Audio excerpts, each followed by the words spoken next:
this meeting of EU foreign ministers in Brussels, the representatives of Sweden and Finland added a mysterious any other business item to the agenda. Well, no mystery anymore. Sweden and Finland have both now announced their intention to join the NATO defensive alliance. Now, this still follows some formalities. The applications have not yet been submitted, so some formalities will need to come.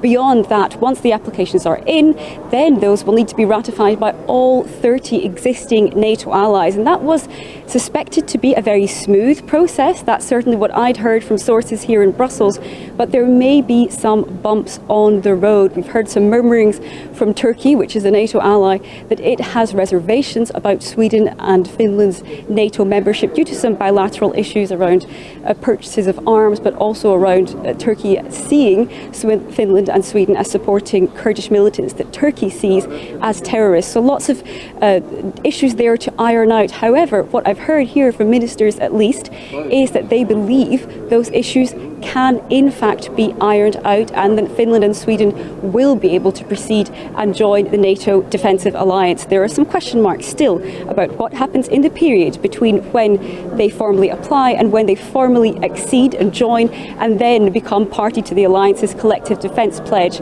In that interim period, there are fears that both countries could be subject to retaliation from Russia, which has officially warned both nations, both of those Nordic nations, saying it would not add to their security and that it would take action to quote-unquote rebalance the situation. Now, while that could include cyber attacks or cutting energy supplies, for example, most sources I've spoken to say there is no imminent military threat to Finland, which shares that long border with Russia, not least because Moscow is very much seen as having its hands tied in Ukraine, where that war very much rages on. Rosie Burchard, SABC News, Brussels.